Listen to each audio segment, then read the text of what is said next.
Mais pas la...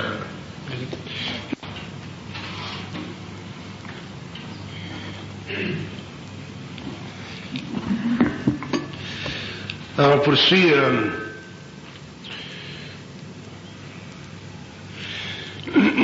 toujours sur le plan de l'évolution de la conscience.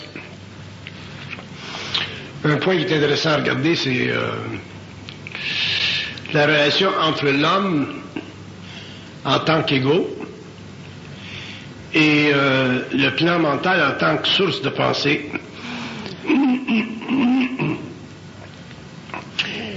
Jusqu'à quel point l'homme, sur le plan matériel, dans sa phase incarnée, est indépendant de la source de sa pensée. Et quand je dis indépendant, je veux dire jusqu'à quel point la source de sa pensée s'adapte à son ego à un point où l'homme ne peut pas facilement distinguer entre elle et lui-même. C'est une question existentielle importante, et sur le plan psychologique, c'est une question qui mène essentiellement ou inévitablement à ce qu'on pourrait appeler la reconstruction de l'être psychologique, parce que une fois que l'homme a mis le point sur les origines de sa conscience et qu'il a identifié psychologiquement le caractère occulte de sa pensée, il est obligé de se restructurer psychologiquement en tant qu'ego, parce que il s'aperçoit que sa vie en tant qu'être pensant n'est pas simplement une vie planétaire, c'est-à-dire incarnée dans le matériel et réduite à des forces qu'il peut identifier, mais que sa vie est effectivement alliée à d'autres forces, à d'autres niveaux de vie, qui constituent le particularisme de la conscience éveillée. À partir du moment où l'homme entre dans une évolution de conscience, c'est-à-dire dans une nouvelle évaluation de sa relation entre lui et l'invisible, il est obligé, ou il sera obligé, de reconnaître certains aspects de cette conscience qui vient d'ailleurs et qui fait partie en même temps de lui.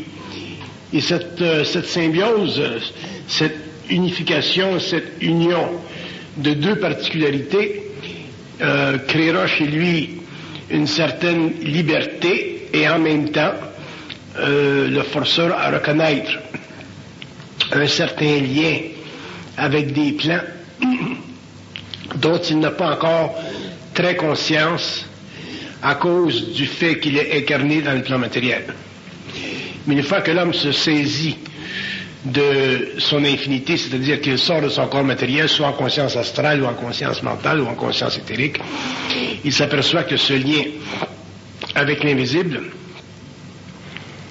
constitue le caractère éternel de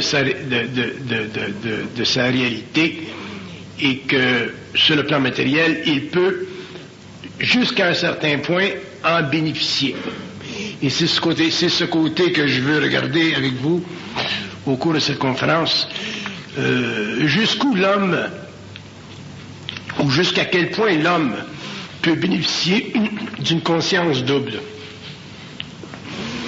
D'une conscience double, c'est-à-dire d'une conscience qui est réfléchie, donc qui donne naissance à la conscience subjective de l'ego, et à une conscience qui n'est pas réfléchie, totalement intuitée, totalement éveillée, et qui donne naissance à la réalisation qu'il est en partnership sur le plan matériel avec des forces de vie qui s'étendent au-delà de son propre espace-temps pour embrasser des mondes qui lui sont encore inconnus, mais qu'il découvrira ou envers lesquels il établira des liens lorsqu'il sera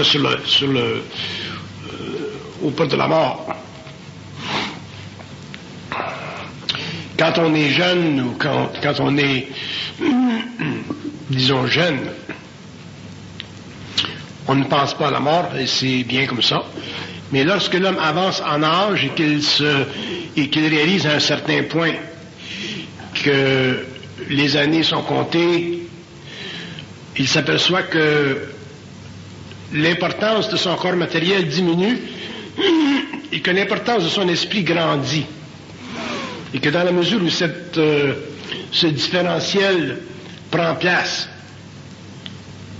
jusqu'au moment où l'homme s'éteint, la conscience des autres plans devient de plus en plus intégrée à sa conscience diurne et il commence à réaliser qu'il n'est plus seul. Quand je dis qu'il n'est plus seul, je veux dire qu'il est supporté à partir des autres plans par des intelligences ou une conscience ou une entité qui est près de lui et qui représente le fameux, l'autre tranchant, l'autre versant du mystère humain auquel on n'a pas accès tellement lorsqu'on est dans la matière, qu'on est imbriqué dans la matière, parce que nos sens l'énergie de nos sens est plutôt utilisée pour traiter avec cette matière au lieu de traiter avec les mondes invisibles. Ce qui est normal d'ailleurs. Quand on vit, on vit. Quand on meurt, c'est une autre sorte de vie. Donc, trop s'intéresser à l'invisible ou aux autres plans pendant qu'on est en vie, ça peut affecter notre existence si on n'a pas suffisamment d'équilibre dans le mental pour réaliser que la relation entre les plans de vie au-delà de la matière doit toujours demeurer une relation équilibrée avec l'ego.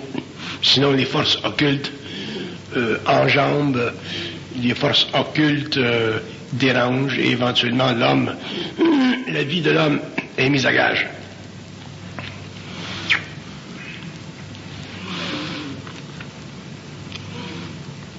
L'évolution de la conscience, à partir du moment où l'homme reconnaîtra ou saura reconnaître qu'il n'est plus seul sur le plan mental, l'amènera éventuellement à constater que le pouvoir de sa conscience doit toujours être ramené sous le contrôle de l'ego. C'est très important ceci parce que sinon l'homme se spiritualise énormément et éventuellement perd contenance. Et toujours rapporter sa conscience vers l'ego, alors qu'on prend conscience de l'alter ego ou d'un autre plan, ça fait partie de l'intégration de cette énergie-là, ça fait partie du développement d'une grande maturité, et aussi ça fait partie ultimement d'une des grandes joies de vivre que l'homme peut développer sur la terre, dans ce sens qu'il est à la fois matériel, humain, et aussi à la fois appartient à une autre dimension, donc il peut avec le temps développer des outils subtils qui lui permettront de vivre une vie matérielle meilleure et plus en paix avec lui-même. Mais c'est très important pour lui de reconnaître qu'il doit toujours rapporter vers lui-même le contrôle de sa conscience.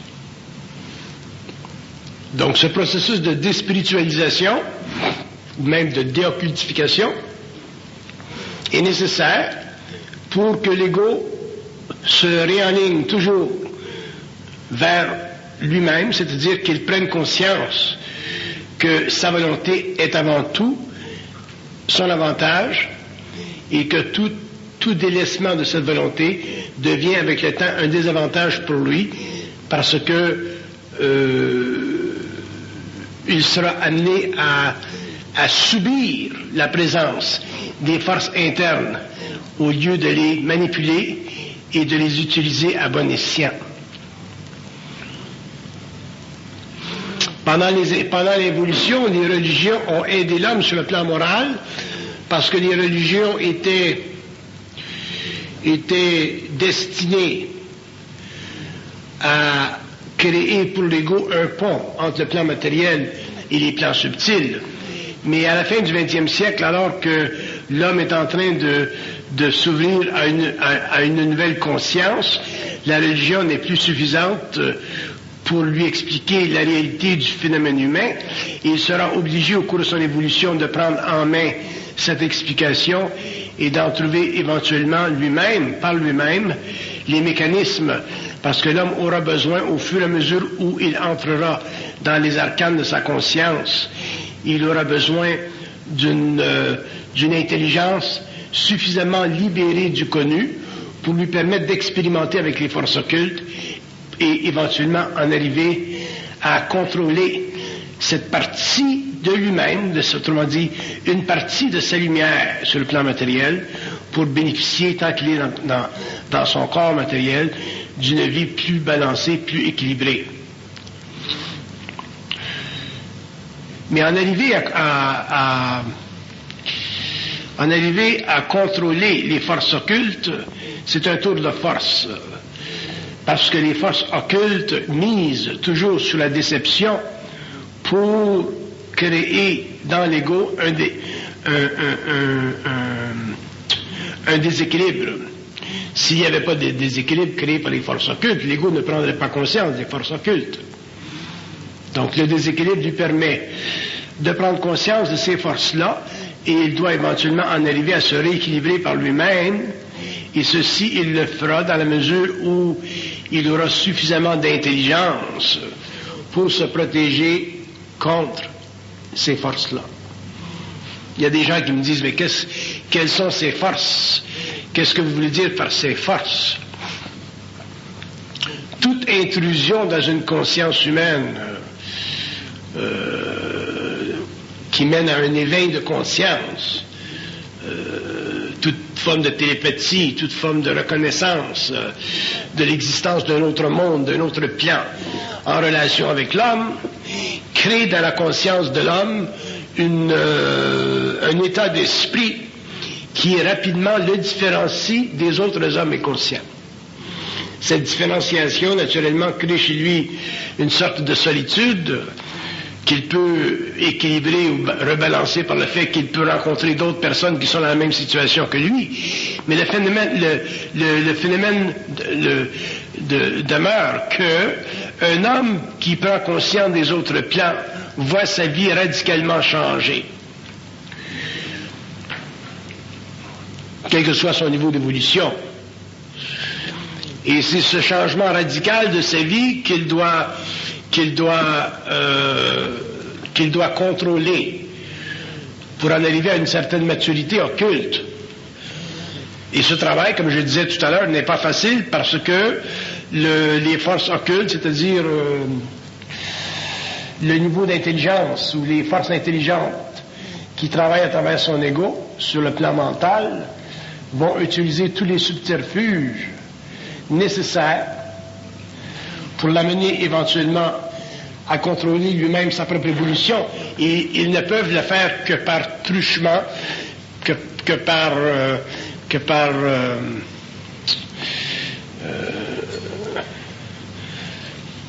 par trucage. Sinon, l'homme aurait des pouvoirs occultes instantanés dont il ne pourrait pas contrôler les conséquences.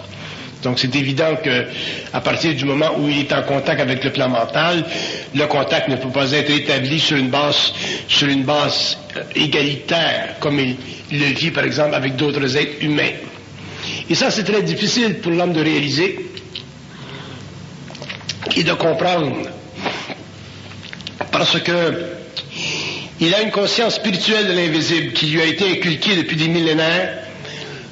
Et cette conscience spirituelle de l'invisible, alors qu'elle était utile dans le temps où l'homme n'avait pas de conscience télépathique, à partir du moment où il en a une, les règles du jeu sont altérées, et profondément altérées, au point où éventuellement il en arrive à reconnaître qu'essentiellement le lien entre lui et l'invisible est fondé sur le mensonge cosmique. Le mensonge cosmique n'est pas une reconnaissance morale, d'un état d'esprit. Le mensonge cosmique est simplement une loi morontielle qui affecte l'homme autant dans son inconscience que dans sa conscience, avec cette différence que une fois qu'il est conscient, il en réalise la nature. Et de cette réalisation, il peut en arriver éventuellement à développer une intelligence extrêmement mûre des lois de la vie, autant sur le plan matériel que sur les autres plans. Il ne faut pas oublier que nous sommes aujourd'hui à l'aube de la conscience. À l'aube de la conscience, ça veut dire beaucoup de choses, parce que l'aube de la conscience, ça peut dire le début d'une période qui va durer 2500, 3000, 4000, 5000 années, alors que par le passé, nous avons été à l'aube de l'inconscience, qui a duré aussi des millénaires. Et lorsque nous parlons de l'aube ou du début d'une conscience, ou d'une réunification de la conscience humaine avec des plans invisibles, nous parlons d'une découverte très vaste des relations entre l'homme et les mondes. Et quand je parle des mondes, je parle des structures, des architectures, des plans qui, pour nous, sont du domaine du rêve, mais qui, sur le plan de la mort, deviennent une réalité. Donc ces mondes sont régis par des lois, et l'âme fait partie de ces lois-là, et elle est obligée de s'exécuter sur le plan matériel en relation avec ces lois-là. Et l'ego, lui, l'aspect pensant de l'homme, sert simplement à établir un lien entre ce que l'âme doit, sur le plan matériel, promulguer dans son expérience, et lui reconnaître en tant que science, par rapport au monde qui influe sur elle. Et les mondes occultes influent sur l'âme. On pense simplement, par exemple, à l'expérience du président américain. Les psychologues, les psychiatres, les gens qui s'occupent de sociologie ou qui s'occupent de l'étude du phénomène humain et qui essaient de comprendre comment un homme aussi intelligent puisse avoir été amené à commettre des actes aussi bêtes dans une condition matérielle inexcusable, ça fait encore partie des lois de l'âme, ça fait encore partie des lois de l'invisible, ça fait partie des lois de l'astralisation. Donc si un homme comme le président américain peut être astralisé à ce point-là, dans des conditions aussi rigides, aussi contrôlées, imaginez-vous ce que le pur et simple être humain peut être astralisé dans sa vie. Donc les forces de vie qui influent sur le plan de l'âme, comme dans ce cas-là, lorsqu'on les étudie, il faut les étudier à la lumière de l'influence. Et toute la vie de l'homme doit être étudiée à la lumière de l'influence. Que l'influence soit bonne ou que l'influence soit néfaste, il demeure toujours que l'homme est un être influencé, et à partir du moment où il commence à reconnaître la nature de cette condition, et qu'il commence à comprendre que son âme, que cette mémoire qui est sa vérité est affectée par ces forces-là, à ce moment-là, il commence à se désengager de beaucoup de réflexions inutiles qui pourraient ternir sa vie et créer dans sa conscience temporelle un fardeau en ce qui concerne l'origine ou la cause de ces accidents de parcours.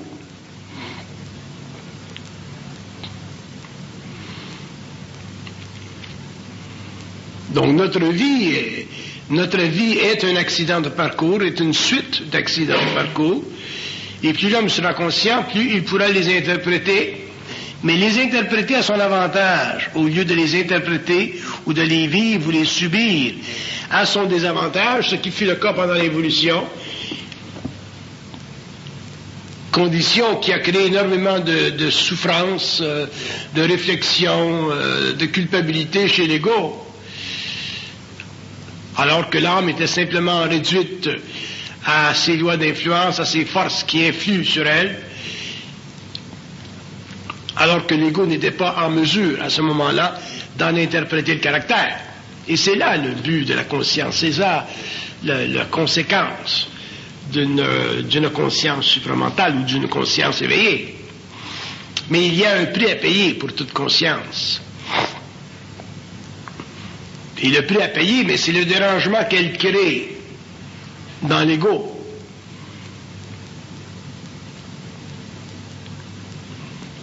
Elle crée un dérangement parce que elle doit faire son chemin, elle doit pénétrer la conscience endormie de l'homme. Donc par choc, elle éveille. Et par choc, et par choc, et par choc, qui dure des années, elle éveille de plus en plus jusqu'à ce que l'ego soit suffisamment éveillé pour finalement en prendre le contrôle, c'est-à-dire vivre sa vie de plus en plus à l'épreuve de ses influences. Et c'est là ce que j'appelle de l'intelligence.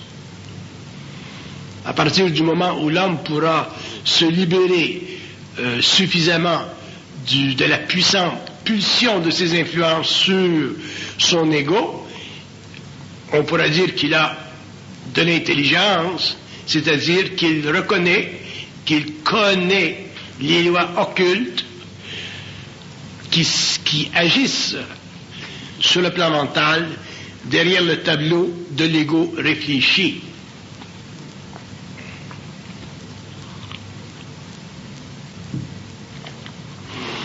Nous n'avons pas...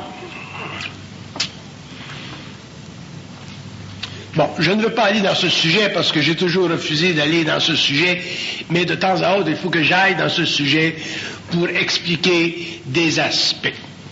Si nous prenons par exemple le phénomène ovni sur la Terre,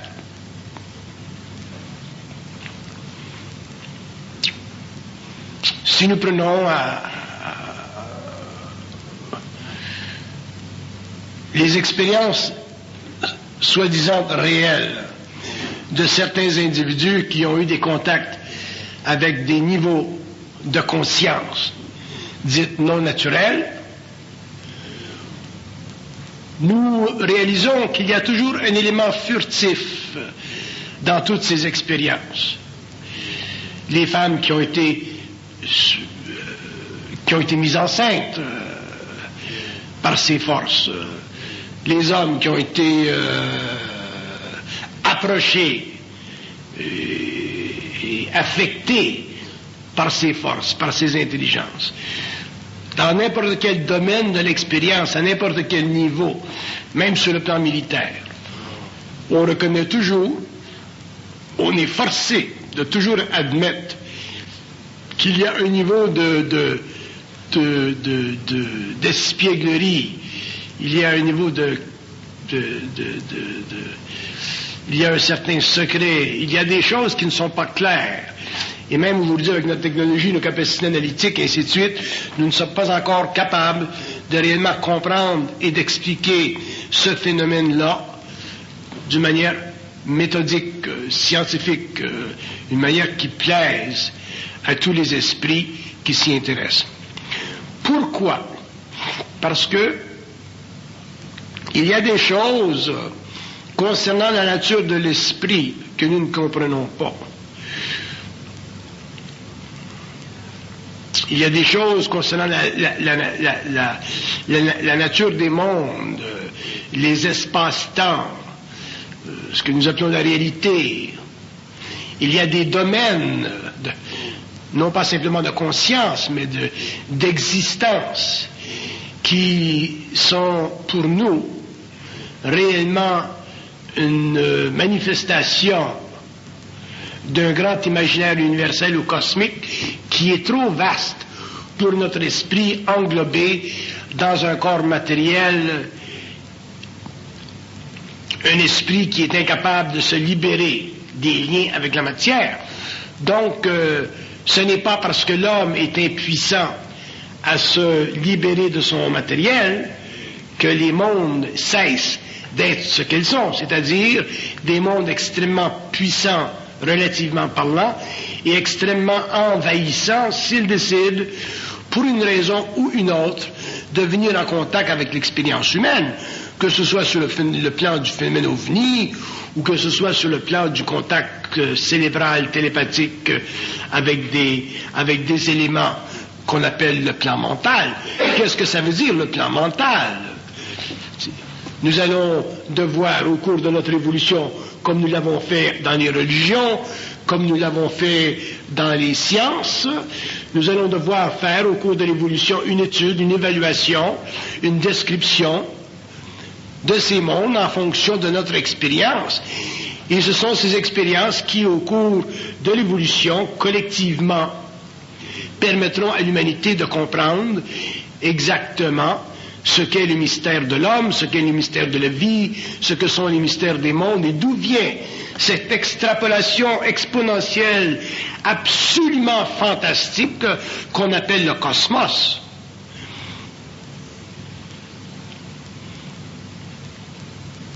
Si par contre nous n'éveillons pas notre esprit et nous n'habituons pas notre esprit, notre mental, à traiter avec des notions qui ne font pas notre affaire, c'est-à-dire avec des notions qui dépassent notre entendement ou des notions qui font vaciller nos consciences ou des notions qui sont difficiles à intégrer parce qu'elles nous bouleversent profondément, tant sur le plan spirituel que sur le plan psychique.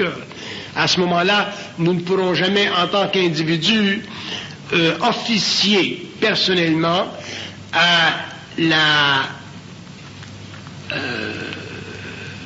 la définition des mondes qui sont en contact avec nous, à notre insu, dans leur propre invisibilité, mais qui tout de même demeurent des mondes réels, fondamentaux, solides, consistants avec la réalité spatio-temporelle des autres plans, mais qui demeurent pour nous imaginaires, parce que nous ne sommes pas suffisamment stables psychiquement pour traiter avec des réalités qui ne se conforment pas à la réalité de nos sens, ce qui crée les conditions inévitablement différentes et étrangères à notre conscience, qu'on appelle l'invisible ou l'infinité. Je ne suis pas tellement intéressé à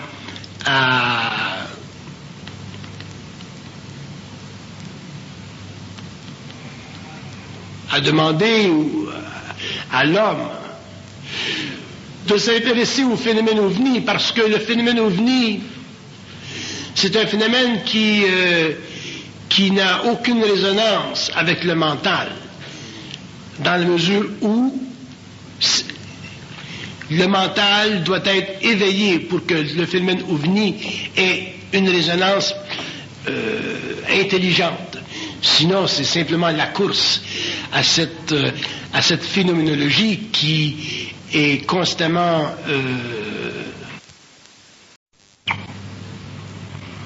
donc l'homme doit être conscient, il doit développer une base fondamentale, une fondation, avant de pouvoir s'intéresser à ces choses et ne pas se perdre dans la collision qui existe entre les autres mondes et son monde matériel. C'est pour ça qu'il doit s'habituer au cours de son évolution à un constat fondamental en ce qui concerne la conscience mentale. Et ce constat, c'est sa capacité en tant qu'ego de pouvoir digérer, intégrer ce que nous appelons forcément le mensonge cosmique. Pourquoi nous appelons le mensonge cosmique? Pourquoi nous appelons ça le mensonge cosmique? Parce que nous savons que la relation idéologique qui existe entre un ego matériel ou un humain qui pense et des mondes parallèles, cette relation ne peut pas être fondée sur le caractère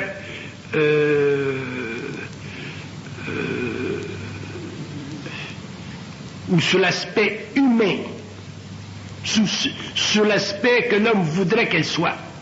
Jamais l'homme n'aura de relation avec les autres plans dans un cadre qui, au début, lui plaise en tant qu'égaux. Parce que ces autres plans sont trop différents du sien. Les lois sont différentes. Les conséquences énormes sont telles que si l'homme venait en contact avec ces mondes et qu'il aurait une relation de 1 à 1 avec ces mondes, l'homme aurait sur la terre des pouvoirs qui déséquilibreraient facilement son environnement social. Mais sur le plan humain, sur le plan personnel, il doit s'amener graduellement à constater que le contact avec le plan mental, c'est une révolution sur le plan de l'ego. Et cette révolution est de plus en plus grande dans la mesure où il est capable d'assumer une relation avec le plan mental dans le cadre du mensonge cosmique sans être psychologiquement troublé.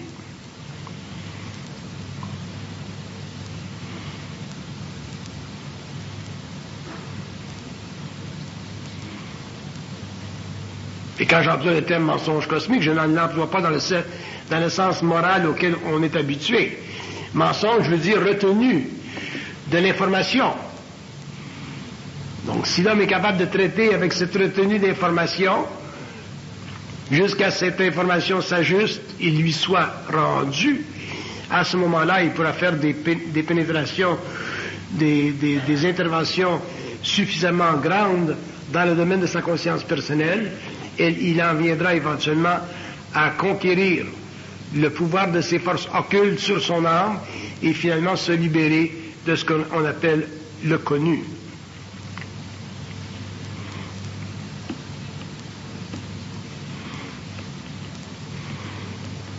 La conscience est un état d'esprit.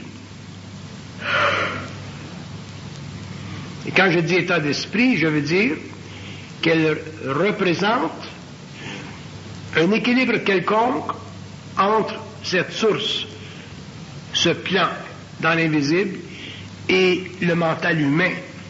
Et dans la mesure où l'homme est capable de maintenir cet équilibre entre ces deux mondes, il est sur le plan matériel suffisamment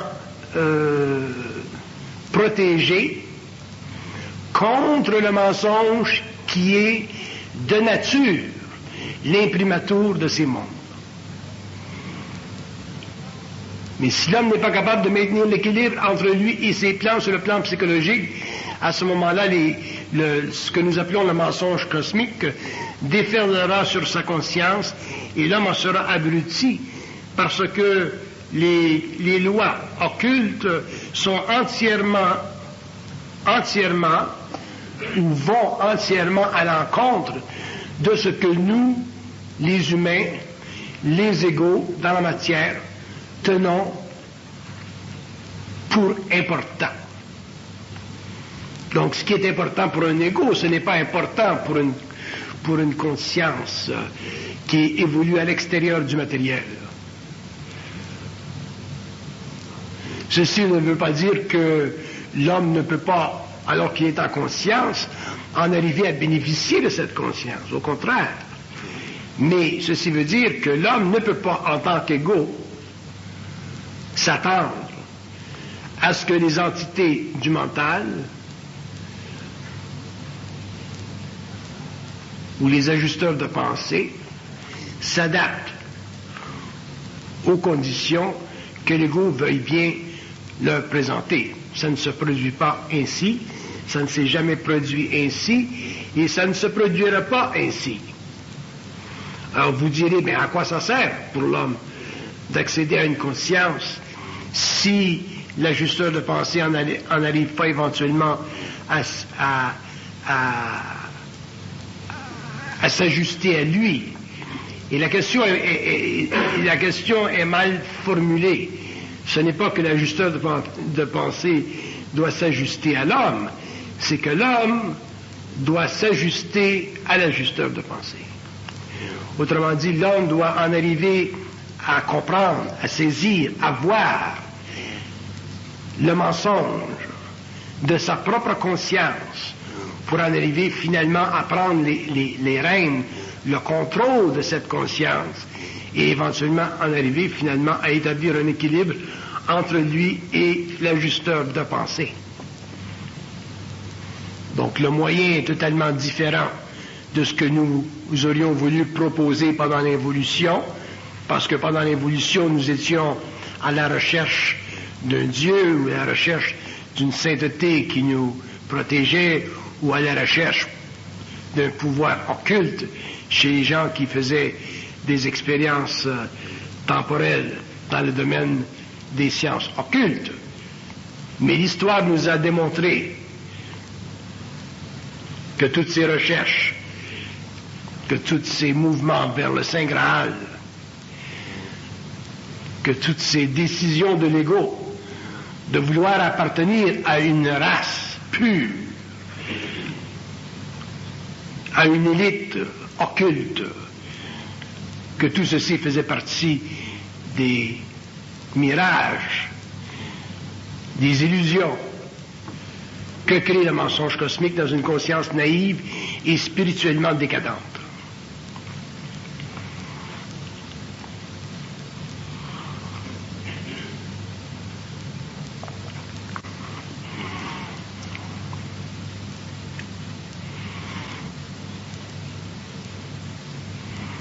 Quand je parle de la décadence spirituelle de l'homme, ce que je veux dire, c'est que toute forme de spiritualité engage l'ego, donc le mortel, à vouloir s'imaginer que toute préconscience, toute conscience qui évolue dans des mondes parallèles peut être assujettie à son désir spirituel. C'est dans ce sens-là que je dis que la spiritualité, elle est décadente. Elle est décadente dans le sens que l'homme n'a aucune idée comment sont structurés, fonctionnent les mondes qui sont à la base de toute conscience évolutive, autant sur le plan humain que sur les plans plus limités du monde animal, végétal et plantaire. Le cosmos est vaste. Et l'évolution de la conscience fait partie de l'évolution du cosmos. Et la compréhension scientifique de la relation entre l'homme et les plants fait partie du développement de l'intelligence sur la Terre. Et il n'y a aucune limite à cette définition, à cette évolution et à ce développement, parce que la lumière est infinie et son mouvement seulement doit être compris au cours des âges afin que l'homme en arrive finalement à cesser d'être une créature pour devenir finalement un créateur.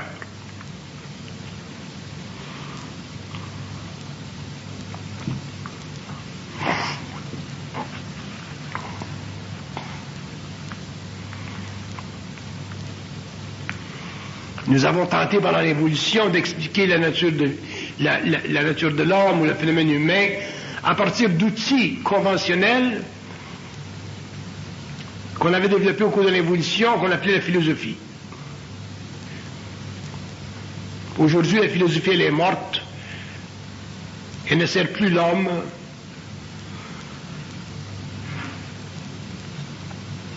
Parce qu'elle n'est plus suffisante à répondre aux questions complexes d'un esprit plus averti.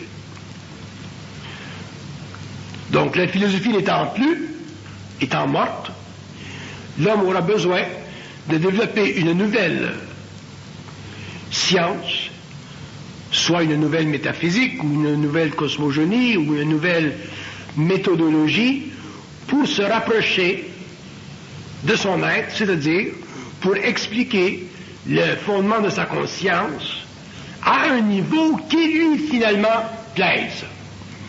Quand un homme peut dire, bon ben la vie c'est comme ça, quand tu meurs il se passe telle chose, quand tu t'incarnes il se passe telle chose, les mondes sont créés de telle façon pour telle ou telle raison, il y a des hiérarchies, l'univers est constitué ainsi, et ainsi de suite.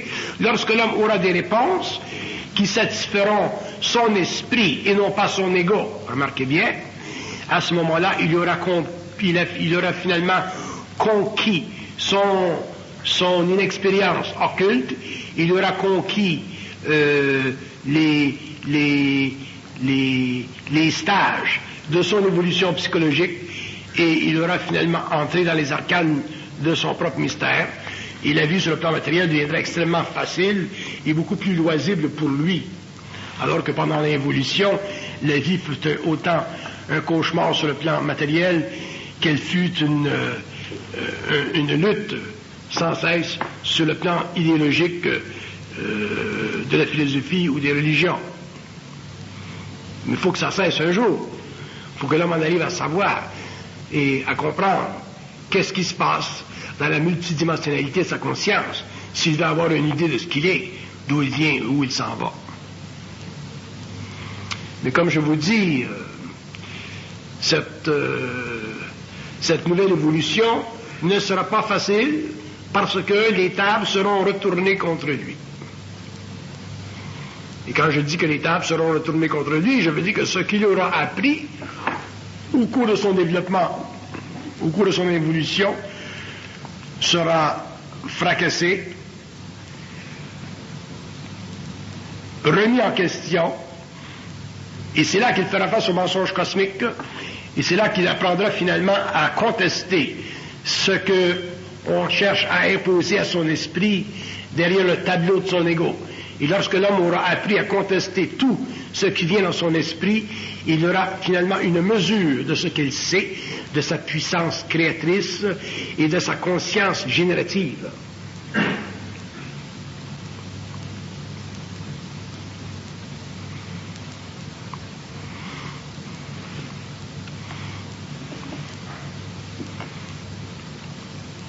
Imaginez-vous ce que nous avons appris en science depuis une centaine d'années.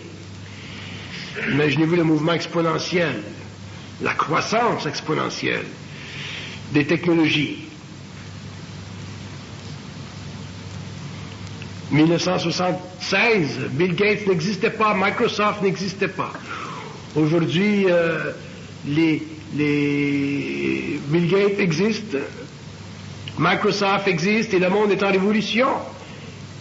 Et ceci à l'intérieur de quelques années. Imaginez-vous 200 ans, 300 ans, 500 ans, 1000 ans. Imaginez-vous le temps que nous avons vécu, nous, les hommes, dans une phase presque animale à partir du Cro-Magnon jusqu'à aujourd'hui. Maintenant, partez du point 0, 69 du 20e siècle, et imaginez-vous ce que l'homme saura demain, ce que l'homme expérimentera demain, autant sur le plan des technologies que sur le plan des rencontres avec d'autres types de vie, de conscience, qu'il pourra finalement intégrer à sa réalité planétaire lorsqu'il aura finalement compris que le mensonge cosmique est une protection contre son mental trop naïf, trop enfantin.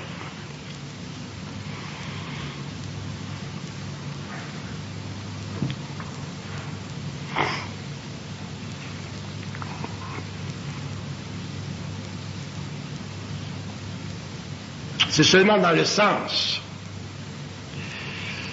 d'une évolution que le terme conscience devient important pour l'être humain, pour l'individu.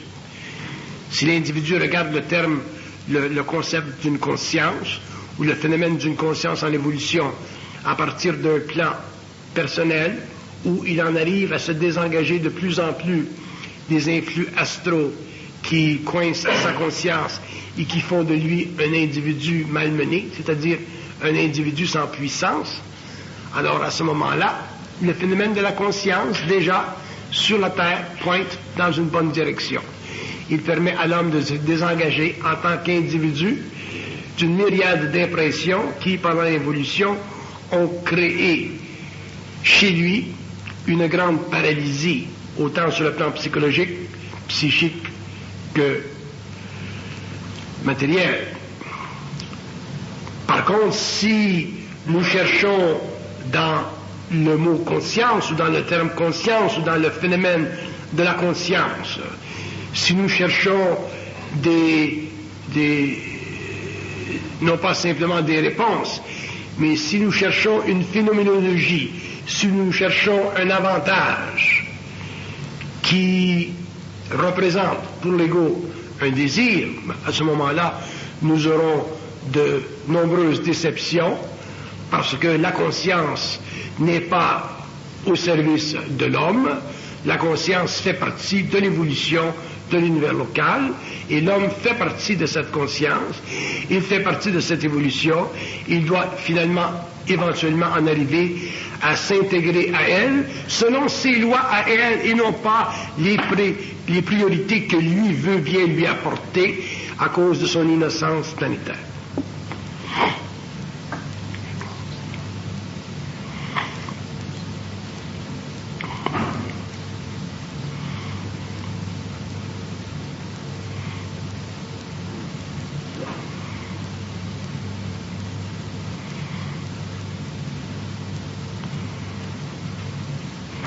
J'ai observé au cours des années les différents mouvements de conscience spirituelle dans le monde, les différentes églises, les différentes écoles, les déplacements que certains individus se soumettaient pour en arriver finalement à venir à la rencontre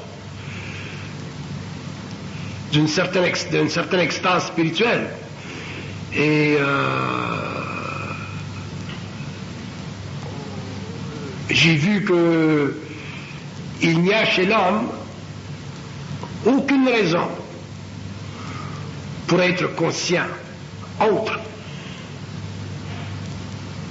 que dans la mesure où il en arrive un jour dans sa propre vie à neutraliser les influences astrales sur son être. Et c'est ça de la conscience. Tout le reste, c'est une recherche chevaleresque, c'est une recherche intéressante, idéologiquement intéressante, mais toujours dictée par les besoins subjectifs de l'ego, qui n'a pas encore compris que le mensonge cosmique fait partie de la nature des choses et que ce n'est pas un accident aux lois de la vie.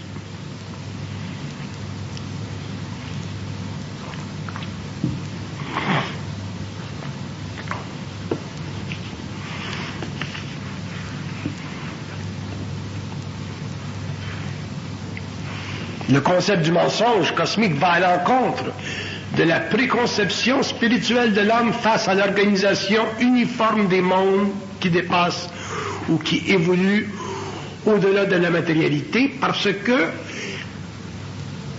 à la limite ou aux confins de ces mondes, se projette dans la conscience humaine l'identité d'un Dieu éternel. Donc, comment un Dieu éternel à la source de tout, responsable de tout, serait plongé, immergé dans ce que nous, les hommes, appelons le mensonge cosmique.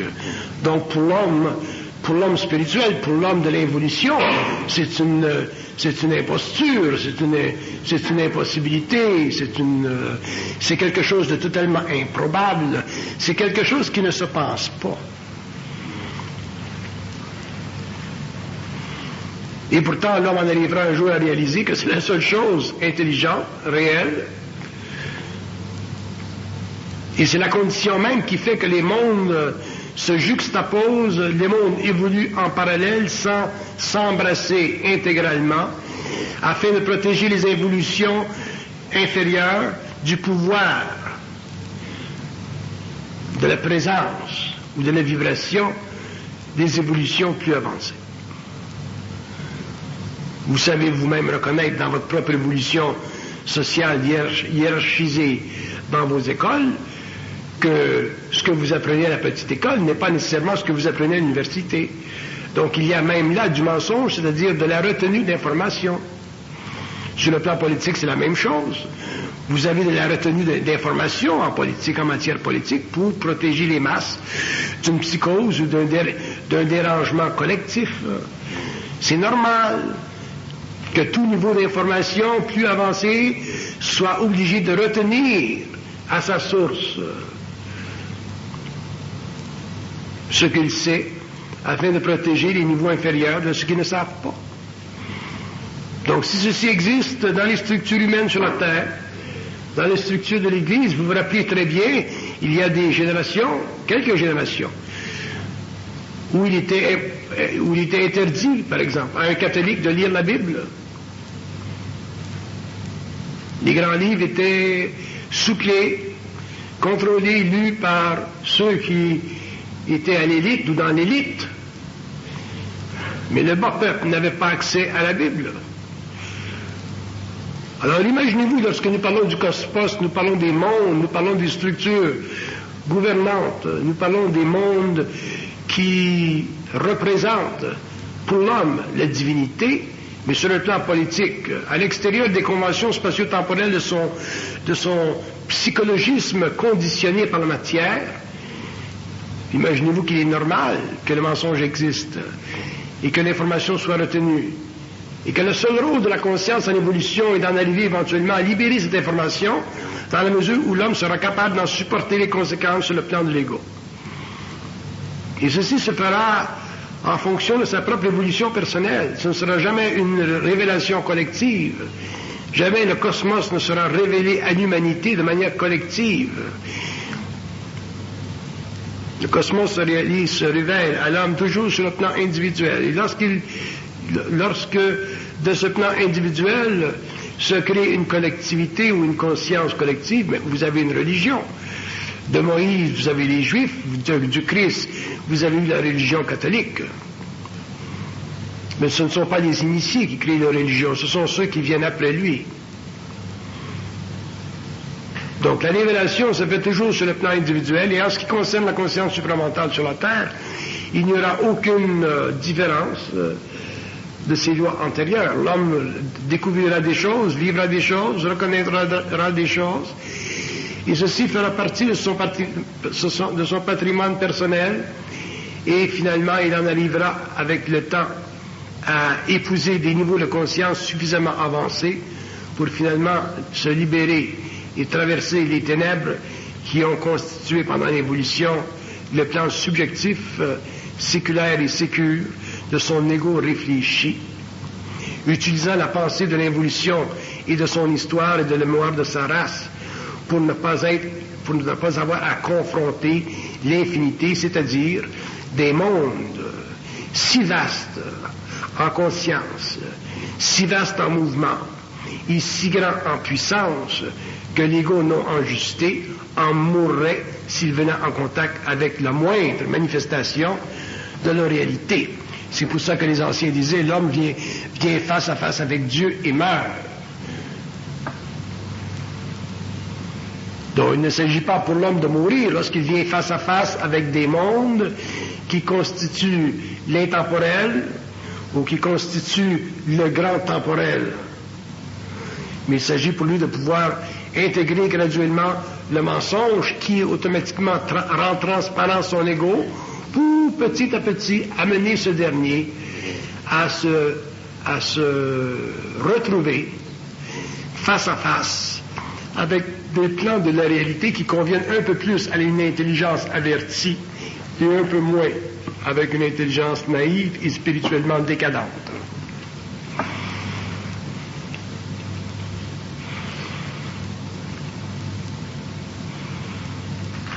Ceux qui ont souffert l'initiation solaire de manière radicale ont compris que l'union ou la réunion ou l'unité ou l'harmonie entre le plan humain et les plans morontiels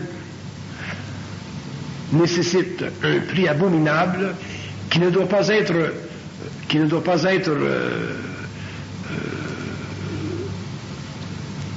réparti chez l'homme. Ce n'est pas nécessaire. Mais ce prix est nécessaire et fut nécessaire parce que les voiles de la conscience devaient être déchirés afin que ressurgisse dans l'esprit de l'homme sa conscience atlantéenne, c'est-à-dire sa conscience universelle qui précède la stabilisation et la structuration de son ego évolutif.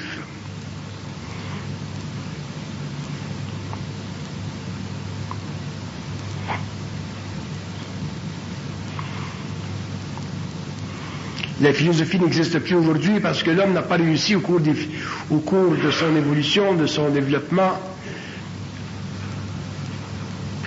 à lui donner la puissance de la critique absolue. Si Nietzsche ou si Sartre ou si Hegel avaient pu développer la critique absolue, ou même Hegel, la philosophie existerait aujourd'hui et le philosophe serait, sur la Terre, un homme suffisamment avancé pour donner à l'humanité une direction.